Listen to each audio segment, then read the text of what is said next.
Hello दोस्तों, स्वागत है आप सभी का हमारे YouTube चैनल एग्जाम बार में। अभी हम लोग 1 से लेकर 4 मई तक के जितने भी इम्पोर्टेंट करंट अफेयर थे उससे रिलेटेड जितने भी क्वेश्चन बन सकते थे उस पे हम यहाँ पे प्रैक्टिस करेंगे और ये हमारे एग्जाम के लिए बहुत इंपॉर्टेंट होने वाला है। अब चूंकि ये लाइव सेशन नहीं है तो अगर आपको रिवीजन करना है, आप अभी देख रहे हैं तो आपको करना क्या चाहिए, ईमानदारी से अगर आप सीरियस हैं अपने एग्जाम को लेकर तो क्वेश्चन जब दिखे तो आप वीडियो को पॉज करिए, उसको पढ़िए और साथ ही जो भी उसका राइट आंसर आपके मन में आ रहा है उसको आप कमेंट सेक्शन में मेंशन करें और फिर चेक करें कि क्या आपका आंसर सही है कि नहीं सही है। अगर नहीं सही है फिर जब आपको राइट आंसर पता चलेगा तो विश्वास मानिए कि वो आंसर जो है आपको आपके एग्जाम तक याद रहने वाला है, वो आप कभी भूलने वाले नहीं है। और ये जो है मतलब कि ये मई का है जो कि हमारा पहला वीक चला गया था। अभी फिर हमारे अप्रैल में जितने भी करंट अफेयर होंगे उससे भी जो इंपॉर्टेंट क्वेश्चन होगा उसका भी हम लोग रिवीजन करेंगे। उसमें भी सेम आपको ऐसे ही रिवीजन करना चाहिए कि जो उसका राइट आंसर हो आप कमेंट सेक्शन में मेंशन कर दें। बाकी रहा 5 और 6 तारीख का जो मई है उसका करंट अफेयर, वो आज आपको शाम को मिल जाएगा। तो चलिए शुरुआत करते हैं 1 से लेकर 4 मई तक के जितने भी इंपॉर्टेंट करंट अफेयर थे उससे रिलेटेड क्वेश्चन। यहां पे आपको जो है वर्ल्ड ज्योग्राफी के भी क्वेश्चन देखने को मिल जाएंगे, यहां पे आपको जो है इंडियन ज्योग्राफी के भी क्वेश्चन देखने को मिल जाएंगे, पॉलिटी के भी क्वेश्चन देखने को मिल जाएंगे। तो ये सेशन जो है आपके एग्जाम के लिए बहुत इंपॉर्टेंट होने वाला है। तो चलिए पहले नंबर क्वेश्चन देखते हैं क्या है। पहले नंबर प्रश्न है, अधिकृत आर्थिक ऑपरेटरों के संदर्भ में निम्न कथनों पर विचार करें। यहाँ पे 2 स्टेटमेंट दिया गया है एईओ के संदर्भ में, वो आपको बताना है कि ऑप्शन के हिसाब से सही है या नहीं सही है। तो पहला है स्टेटमेंट है, विश्व सीमा शुल्क संगठन के तत्वाधान में वर्ष 2007 से एक कार्यक्रम है, कौन सा, एथोराइज्ड इकोनॉमिक ऑपरेटर। दूसरा स्टेटमेंट है, भारत में इसे वर्ष 2012 में एक पायलट प्रोजेक्ट परियोजना के रूप में पेश किया गया था। अब आपके ऑप्शन क्या हैं, केवल एक सत्य है, दोनों कथन सत्य है, केवल 2 सत्य है और दोनों कथन असत्य है। देखिए इससे क्वेश्चन मैंने इसलिए बनाया क्योंकि रत्न और आभूषण का जो क्षेत्र है उसको जो है एईओ का दर्जा अभी हाल ही में दिया गया है, तो एईओ आपके एग्जाम के लिए इंपॉर्टेंट हो सकता है। तो बता दें कि भारत में इसे वर्ष 2012 में एक पायलट प्रोजेक्ट परियोजना के रूप में पेश नहीं किया गया था। वो वर्ष कौन सा था, वो वर्ष था 2011, यानी कि केवल पहला वाला स्टेटमेंट सही है और आपका यहाँ पे ऑप्शन के हिसाब से जो आंसर होगा वो क्या हो जाएगा, ए हो जाएगा। चलिए इसके बारे में हम डिटेल में बात कर लेते हैं। और अभी तक अगर आपने कमेंट नहीं किया है या फिर आपको इसका नहीं पता था और अगर आपको तुक्का भी मारना है यानी कि गेस भी मारना है तो आप उसको कमेंट सेक्शन में मार के चेक कर सकते हैं कि क्या आपका तुक्का सही हो रहा है कि नहीं सही हो रहा है, क्योंकि ज्यादातर लोग जो है तुक्के पे बहुत ज्यादा डिपेंड होते हैं, ठीक है। और नेगेटिव मार्किंग है, इसको भी आपको ध्यान रखना होगा।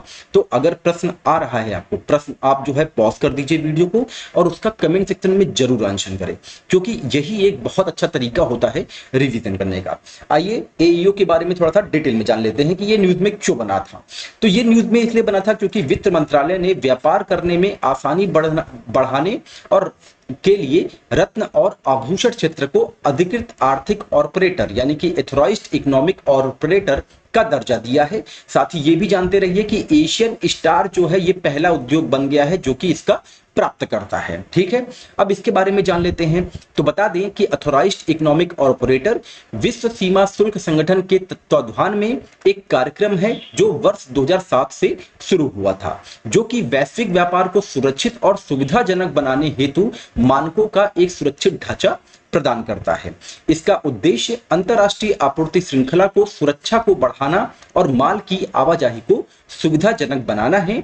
एईओ कार्यक्रम को वर्ष 2011 में भारत में एक पायलट परियोजना के रूप में पेश किया गया था, यह भी आप ध्यान रखे रहेंगे। अब आगे बढ़ते हैं, नेक्स्ट पॉइंट पे बात करते हैं हम नेक्स्ट क्वेश्चन की कि स्टैंड बाई अरेंजमेंट, ये टर्म जो है न्यूज में बना था इस वीक में। तो प्रश्न ये है कि स्टैंड बाई अरेंजमेंट का संबंध किस संस्था से है।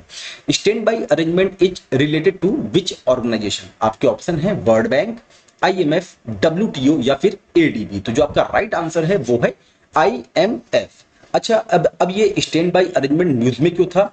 ये न्यूज में इसलिए था क्योंकि आईएमएफ ने क्या किया है कि पाकिस्तान को 1.1 बिलियन अमेरिकी डॉलर का तत्काल वितरण को जो है पैसे को मंजूरी दे दी है स्टैंड बाय अरेंजमेंट के द्वारा समर्थित बेल आउट पैकेज के एक हिस्से के रूप में, इसीलिए ये न्यूज में बना था। तो बता दें कि स्टैंड बाय अरेंजमेंट जो है ये भुगतान संतुलन की समस्या से जूझ रहे देशों को अल्पकालिक वित्तीय सहायता प्रदान करता है, ये भी आप ध्यान रखेंगे। अब आगे बढ़ते हैं, बात करते हैं तीसरे क्वेश्चन की। तीसरा प्रश्न देखिए, ये आपका वर्ल्ड ज्योग्राफी से रिलेटेड क्वेश्चन बन रहा है। यहाँ पे चर्चा में रहा ओल्ड किजाबे बांध का संबंध किस देश से है? अब ये न्यूज में क्यों था ओल्ड किजाबे बांध? ये न्यूज में इसलिए था क्योंकि ये बांध टूट जाता है भारी बारिश और बाढ़ के कारण, जिसके कारण वहां पे संबंधित देश में कई लोगों की जान चली जाती है। तो प्रश्न है कि चर्चा में रहा ओल्ड किजाबे बांध का संबंध किस देश से है? आपके ऑप्शन है इरिट्रिया, सूडान, नामीबिया या फिर केनिया। तो जो आपका राइट आंसर है वो है डी।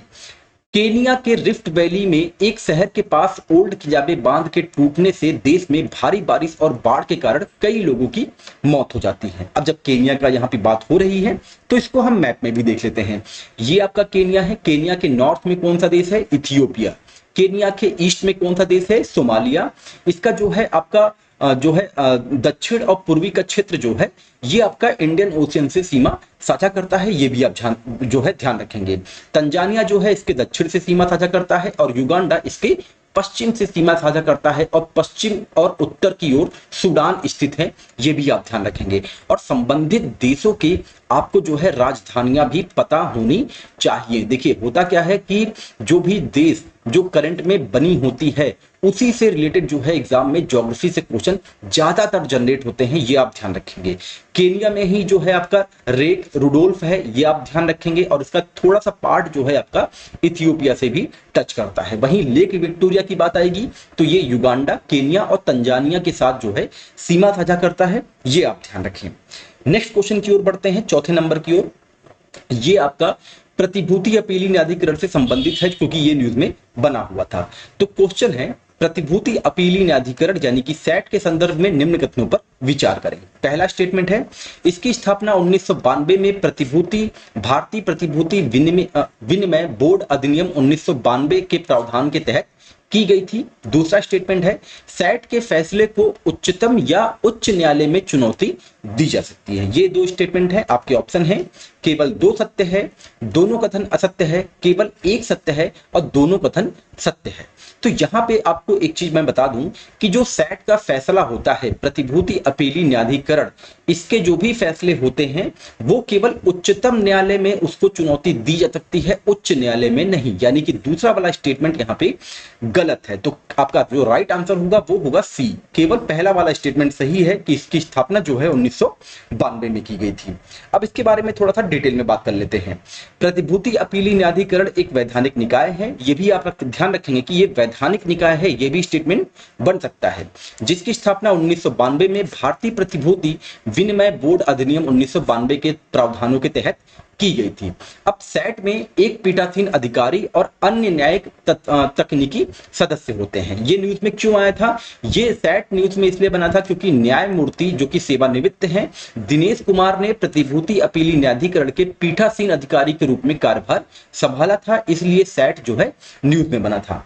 तो बता दें कि पीठासीन अधिकारी और अन्य सदस्यों का जो कार्यकाल है वो नियुक्ति की तारीख से 5 वर्ष का होगा और वे अधिकतम 5 वर्षों और वर्षों के लिए पुनर्नियुक्ति के पात्र भी होंगे। पीठासीन अधिकारी अथवा सदस्य की अधिकतम आयु 70 वर्ष से अधिक नहीं होनी चाहिए, यह भी आप ध्यान रखें। सैट के फैसले को केवल सुप्रीम कोर्ट में ही चुनौती दी जा सकती है, यह आप ध्यान रखेंगे। और सैट का क्षेत्राधिकार संपूर्ण भारत पे है और इसकी एकमात्र बेंच जो है वो मुंबई में स्थित है, यह भी आप ध्यान रखेंगे एग्जाम के पॉइंट ऑफ व्यू से। ये सारे पॉइंट इंपॉर्टेंट होंगे। अब आगे बढ़ते हैं, बात करते हैं नेक्स्ट क्वेश्चन की। नेक्स्ट है, ये भी आपका वर्ल्ड ज्योग्राफी से रिलेट करके बनाया गया है। चेतुमल खाड़ी का संबंध किस देश से है? Chetumal gulf is related to which country? आपके ऑप्शन है ब्राजील, अमेरिका, अर्जेंटीना या फिर मैक्सिको। तो जो आपका राइट आंसर है वो है क्या? D, Mexico. तो न्यूज ये था कि हाल ही में वैज्ञानिकों ने मैक्सिको में युकाटन प्रायद्वीप के तट पर दुनिया के दूसरे सबसे गहरे ब्लू होल को ढूंढ निकाला है। यह दुनिया में पानी के नीचे ज्ञात सबसे गहरा सिंक होल है। चेतुमल में खोजे गए ब्लू होल का नाम जो है वो तामजा रखा गया है। ये भी आप ध्यान रखेंगे, एग्जाम के पॉइंट से इंपॉर्टेंट होगा। समुद्र की तलहटी में पाए जाने वाले बड़े सिंक होल या बड़ी गुफाओं को ब्लू होल कहा जाता है, ये आप ध्यान रखें। अब हम यहाँ पे जो दो टर्म आया है, एक तो युकाटन प्रायद्वीप और दूसरा चेतुमल, उसको हम मैप में देख लेते हैं। ये मैक्सिको का जो पार्ट है आपका, ये आपका युकाटन प्रायद्वीप कहलाता है, ठीक है, ये आप ध्यान रखे रहेंगे। और चेतुमल कहाँ है? चेतुमल, गल्फ ऑफ चेतुमल कहाँ है? ये आपका गल्फ ऑफ चेतुमल है, जहां पे दुनिया का दूसरे नंबर का सबसे बड़ा ब्लू होल जो है खोजा गया है, ये आप लोग ध्यान रखें। अब आगे बढ़ते हैं, बात करते हैं। अच्छा, यहाँ पे मैप में एक चीज और मुझे दिख रही है, जैसे ये जो कंट्री है Guatemala, Honduras, Nicaragua, El Salvador, इनका क्रम पूछा जाता है नॉर्थ से साउथ। ये आप लोग ध्यान रखेंगे, मैपिंग के हिसाब से बहुत इंपॉर्टेंट होगा एग्जाम के पॉइंट ऑफ व्यू से, तो इसको भी आप क्रम जो है बना के रखे रहें। अब आगे बढ़ते हैं, बात करते हैं नेक्स्ट क्वेश्चन की, 6वें नंबर की। टारगेट ओलंपिक पोडियम योजना की शुरुआत किस वर्ष की गई थी? In which year was the target Olympic podium scheme started? आपके ऑप्शन है 2014, 2015, 2016 और या फिर 2018। तो जो आपका राइट आंसर है वो है ए, 2014 में टॉप्स योजना जो है आया था।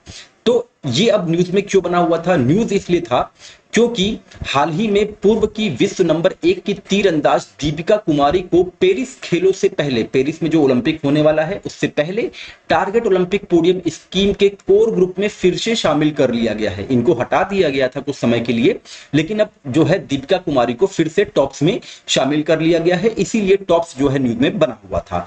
टॉप्स को वर्ष 2014 में केंद्रीय युवा मामले और खेल मंत्रालय द्वारा लॉन्च किया गया था और 2018 में इसे नया रूप दिया गया, ये भी आप लोग ध्यान रखे रहेंगे। अब आगे बढ़ते हैं, हम बात करते हैं 7वें नंबर क्वेश्चन की, जो कि बहुत इंपॉर्टेंट क्वेश्चन होने वाला है, क्योंकि आईसीसी पुरुष T20 विश्व कप का आयोजन अभी जून में ही होगा। तो प्रश्न ये है कि आईसीसी पुरुष T20 विश्व कप के संदर्भ में निम्न कथनों पर विचार करें। पहला है, वर्ष 2024 में इसका 9वां संस्करण है। दूसरा स्टेटमेंट है, इसकी मेजबानी वेस्ट इंडीज और संयुक्त राज्य अमेरिका के पास है।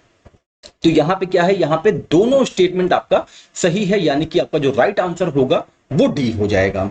हाल ही में अजीत आगरकर की अध्यक्षता में 5 सदस्यीय सीनियर पुरुष क्रिकेट चयन समिति ने वर्ष 2024 आईसीसी पुरुष T20 क्रिकेट विश्व कप के लिए 15 सदस्यीय भारतीय टीम की घोषणा की है, जिसके जो कप्तान हैं वो रोहित हैं और साथ ही उप कप्तान की बात आएगी तो वो हार्दिक हैं। ये आप लोग ध्यान रखिएगा T20 विश्व कप के लिए, ठीक है। साथ ही जो है न्यूज में जो करंट में बना था वो वन लाइनर था, उसको मैंने यहाँ पे मेंशन नहीं किया है कि इसके एम्बेसडर कौन कौन बनाए गए हैं। तो एक तो आपके क्रिस गेल हैं, दूसरे जो बने हैं वो उसान बोल्ट बने हैं और तीसरे बने हैं युवराज सिंह। ये भी आप लोग जो है एग्जाम के पॉइंट ऑफ व्यू से याद रखेंगे, ये बहुत इंपॉर्टेंट होगा। अब आगे बढ़ते हैं, बात करते हैं 8वें नंबर क्वेश्चन की ओर। भारत के किस शहर को 46वीं अंटार्कटिक संधि सलाहकार बैठक और पर्यावरण संरक्षण समिति की मेजबानी मिली है? आपके ऑप्शन है गुवाहाटी, कोच्चि, हैदराबाद या फिर नई दिल्ली। तो जो आपका राइट आंसर है वो है बी, कोच्चि। तो इसका जो आंसर है वो बी है, कोच्चि। भारत 20 से 30 मई 2024 तक कोच्चि के केरल में, कोच्चि जो कि केरल में स्थित है, में 46वीं अंटार्कटिक संधि सलाहकार बैठक और पर्यावरण संरक्षण समिति की 26वीं बैठक की मेजबानी करेगा। ये आपको ध्यान रखना है। अब आगे बढ़ते हैं, हम बात करते हैं 9वें नंबर प्रश्न की ओर। यहाँ पे आपको असत्य मिलान का चयन करना है, यानी कि कौन सा मैच जो है वो गलत है। कुछ चित्रकला है और संबंधित राज्य दिए गए हैं, ये आपको बताना है। वर्ली चित्रकला महाराष्ट्र, पटचित्र चित्रकला पश्चिम बंगाल, कलमकारी चित्रकला कर्नाटक और पिथोरा चित्रकला गुजरात। तो जो आपका राइट आंसर है, चूंकि असत्य मिलान मिलाना है तो वो आपका राइट आंसर हो जाएगा कलमकारी चित्रकला। कलमकारी चित्रकला कर्नाटक नहीं है, ये कौन सा है? ये है आपका आंध्र प्रदेश। क्या है? आंध्र प्रदेश। तो इसके बारे में जान लेते हैं कि ये न्यूज में क्यों बना था।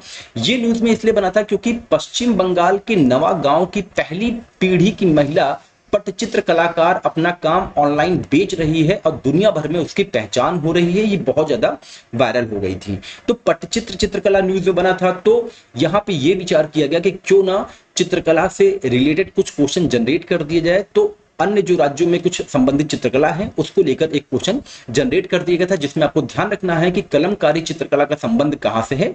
ये आंध्र प्रदेश राज्य के कृष्णा जिले के मछलीपट्टनम, और अगर विदेशों की बात होगी तो ईरान से संबंधित है। ये आप लोग ध्यान रखेंगे, ठीक है, कि कलमकारी चित्रकला का संबंध भारत में किस राज्य से है, आंध्र प्रदेश से है। बाकी जो है वो सारे सही है। वर्ली चित्रकला महाराष्ट्र से रिलेटेड है।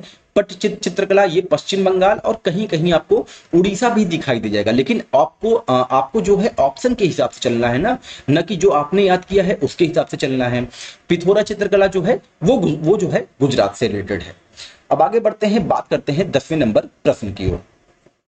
बैडमिंटन विश्व महासंघ का मुख्यालय किस देश में स्थित है? In which country is the headquarter of badminton world federation, यानी कि BWF। ये न्यूज में बना हुआ था क्योंकि जो भारत में जो है आपका जूनियर बैडमिंटन चैंपियनशिप है वो गुवाहाटी में आयोजित होने वाला है। तो बैडमिंटन विश्व महासंघ जो है न्यूज में बना हुआ था। तो आपके ऑप्शन है सिंगापुर, जापान, दक्षिण कोरिया और मलेशिया। अगर आपको इसका राइट आंसर पता है तो आप कमेंट सेक्शन में मेंशन कर सकते हैं, ठीक है। तो यहां पे जो इसका राइट आंसर है वो है मलेशिया। अब इसके बारे में जान लेते हैं कि ये न्यूज में क्यों बना हुआ था। न्यूज में तो इसलिए बना था क्योंकि गुवाहाटी में जो है आपका BWF का जो है चैंपियनशिप जूनियर वाला वो आयोजित किया जा रहा है। अब बैडमिंटन वर्ल्ड फेडरेशन, इसके बारे में हम बात कर लेते हैं। यह अंतरराष्ट्रीय ओलंपिक समिति द्वारा मान्यता प्राप्त बैडमिंटन के लिए अंतरराष्ट्रीय शासी निकाय है। इसकी स्थापना 5 जुलाई 1934 को 9 सदस्य देशों के साथ अंतरराष्ट्रीय बैडमिंटन महासंघ के रूप में की गई थी और इसका मुख्यालय कुआलालंपुर मलेशिया में स्थित है। ये आपको ध्यान रखना है। हाल ही में बैडमिंटन विश्व महासंघ ने गुवाहाटी को वर्ष 2025 में BWF विश्व जूनियर चैंपियनशिप का मेजबान शहर घोषित किया है, इसीलिए ये न्यूज में बना था। अब जब बात यहाँ पे जो है आपका बैडमिंटन के मुख्यालय की हो रही थी बैडमिंटन विश्व महासंघ के, तो जब ICC न्यूज में चल रहा है तो आप लोग कमेंट सेक्शन में ये भी बता दें कि ICC का मुख्यालय किस देश में स्थित है। अब आगे बढ़ते हैं, हम बात करते हैं 11 नंबर प्रश्न की ओर। हाल ही में देश के पहले संविधान पार्क का उद्घाटन किस शहर में किया गया? देखिए वन लाइनर क्वेश्चन है जो कि न्यूज में बना हुआ था। In which city was the country's first constitution park inaugurated recently? आपके ऑप्शन है गुवाहाटी, इंदौर, पुणे या फिर बेंगलुरु। तो जो आपका राइट आंसर है वो है पुणे। भारतीय सेना और पुनीत बलान समूह ने पुणे में देश के पहले संविधान पार्क का उद्घाटन करने के लिए हाथ मिलाया है और ये न्यूज में बना हुआ था। तो इंपॉर्टेंट क्वेश्चन होगा, इसको भी आप ध्यान रखेंगे। अब आगे बढ़ते हैं, बात करते हैं 12 नंबर प्रश्न की। हाल ही में देश के किस राज्य ने भारत का पहला खगोल पर्यटन अभियान जिसका नाम है नक्षत्र सभा ये लॉन्च किया है? आपके ऑप्शन है उत्तराखंड, लद्दाख, हिमाचल प्रदेश या फिर सिक्किम। तो जो आपका राइट आंसर होगा वो होगा उत्तराखंड। उत्तराखंड ने भारत का पहला खगोल पर्यटन अभियान नक्षत्र सभा लॉन्च किया है, ये आप लोग ध्यान रखेंगे। अब आगे बढ़ते हैं, बात करते हैं 13 नंबर प्रश्न की ओर।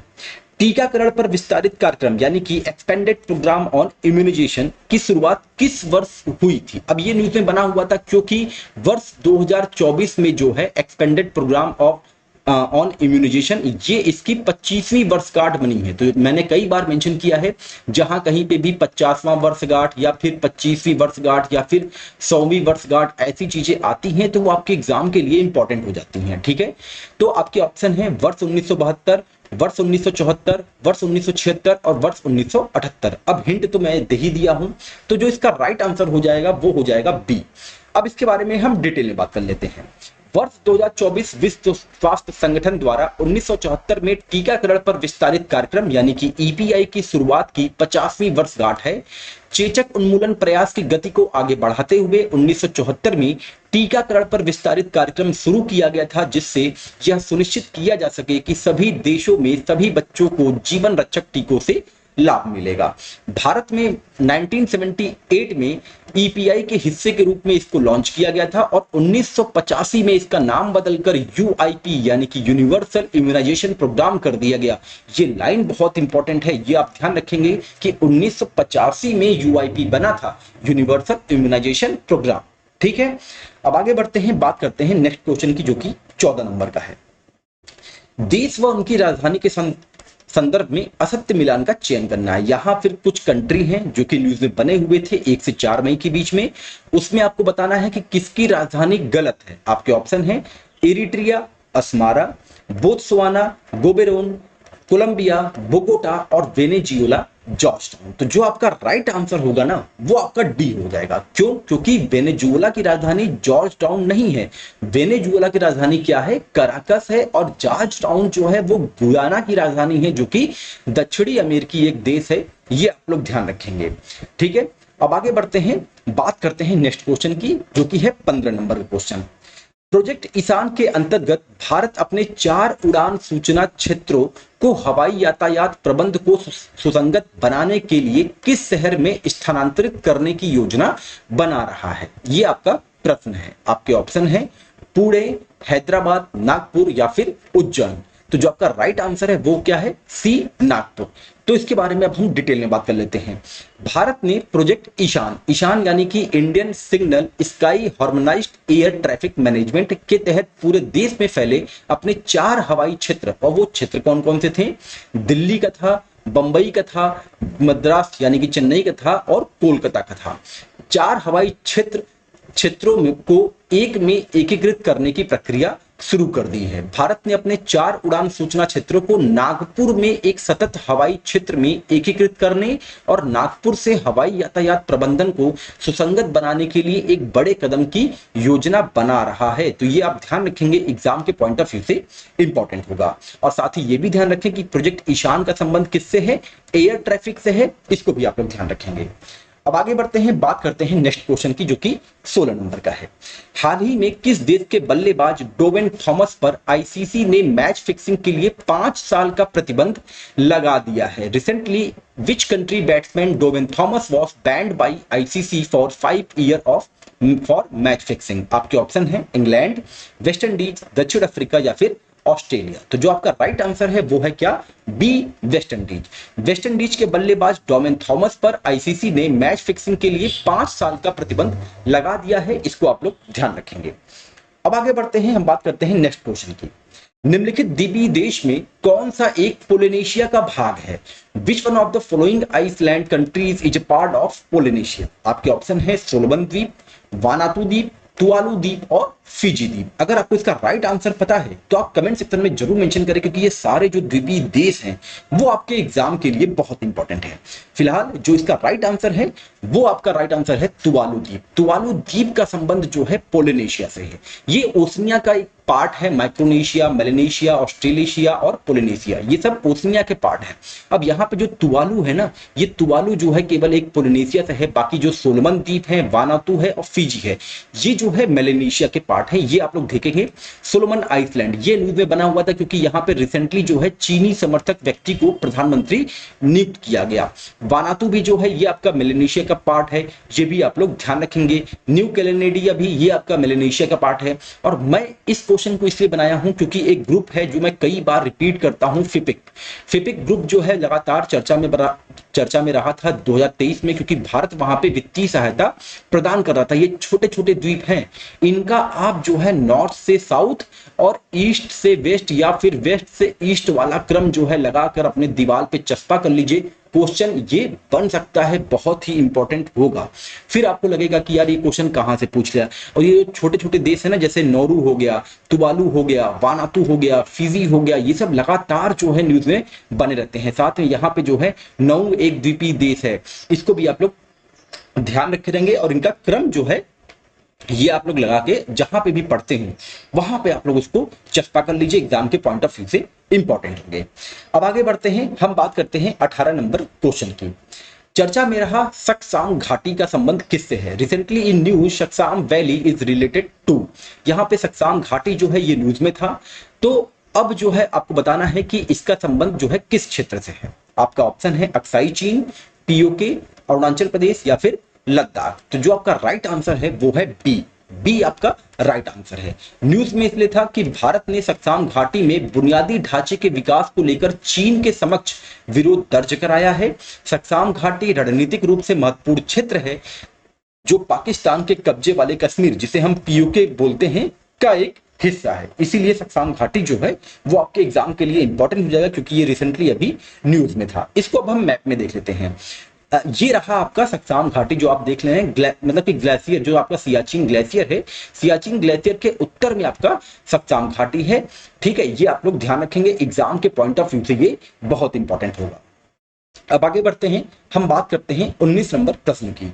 3 मई को आपका विश्व जो है विश्व प्रेस स्वतंत्रता दिवस मनाया जाता है, और उसी दिन जो है विश्व प्रेस स्वतंत्रता सूचकांक 2024 जारी किया गया। तो उससे रिलेटेड एक प्रश्न है, यहाँ पे 2 स्टेटमेंट दिए गए हैं, इस सूचकांक से रिलेटेड आपको बताना है ऑप्शन के हिसाब से। पहला स्टेटमेंट है, सूचकांक में भारत विश्व प्रेस स्वतंत्रता सूचकांक 2024 में भारत 159वें स्थान पे है।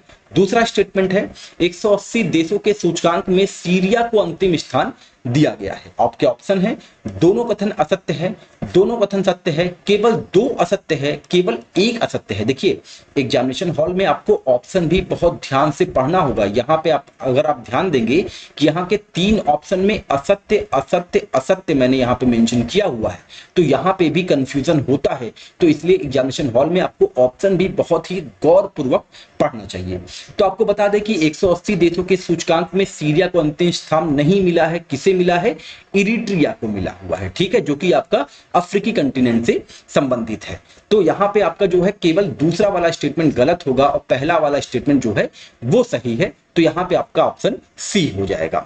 रिपोर्टर्स विदाउट बॉर्डर द्वारा प्रतिवर्ष प्रकाशित विश्व प्रेस स्वतंत्रता सूचकांक 2024 में भारत 159वें स्थान पे है, पाकिस्तान 152वें और श्रीलंका 150वें स्थान पे है।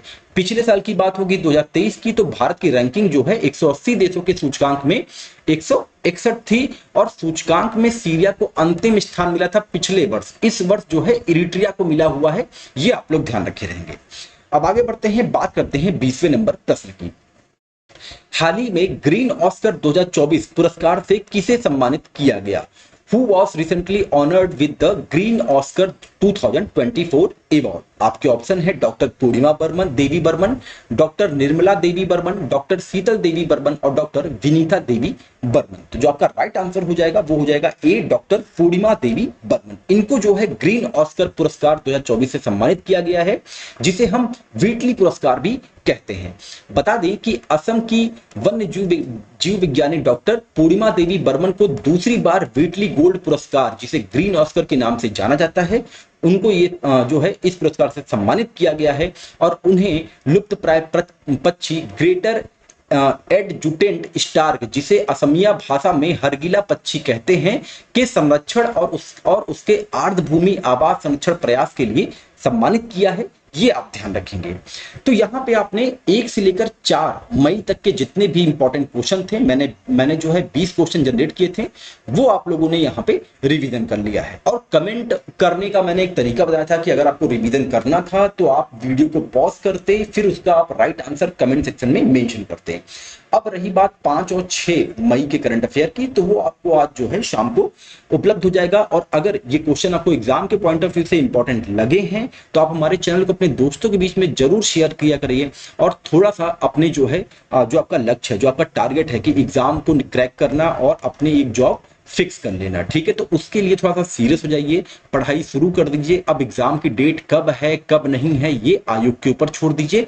अब आयोग जब आएगा तो वो अपने पूरी जो है मजबूती के साथ आएगा कि कहीं से भी किसी प्रकार की कोई भी लीक इंफॉर्मेशन या फिर दूसरा काम नहीं हो सकता है। तो वो आयोग का काम है, वो आप आयोग पे छोड़ दीजिए। बाकी यहाँ पे आपने 1 से 4 मई तक का 20 क्वेश्चन पे जो है प्रैक्टिस कर लिया है। और अगर जो है क्या बोलते हैं, आपको करंट अफेयर का पीडीएफ चाहिए तो आप हमारा टेलीग्राम जो चैनल है उससे आप जुड़िए, उसमें आपको जो है करंट अफेयर का पीडीएफ वहां पे दिया जा रहा है। चलिए मिलते हैं आपको 5 और 6 तारीख के करंट अफेयर के साथ। तब तक अपना ध्यान रखें। नमस्कार, जय हिंद, जय भारत।